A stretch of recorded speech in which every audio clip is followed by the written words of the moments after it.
مکھی کی وجہ سے ایک آدمی جہنم میں چلا گیا۔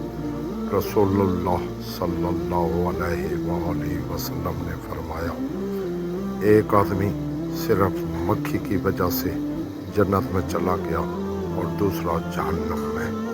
صحابہ نے عرض کیا، یا رسول اللہ صلی اللہ علیہ وآلہ وسلم، وہ کیسے؟ نبی اکرم صلی اللہ علیہ وآلہ وسلم نے فرمایا، دو آدمی ایک قبیلے کے پاس سے گزرے۔ اس قبیلے کا ایک بت تھا جس پر چڑھاوا چڑھائے بغیر کوئی آدمی وہاں سے نہیں گزر سکتا تھا۔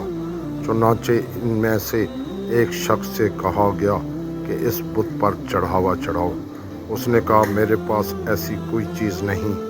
قبیلے کے لوگوں نے کہا، تمہیں چڑھاوا ضرور چڑھانا ہوگا، خواہ مکھی ہی کیوں نہ ہو۔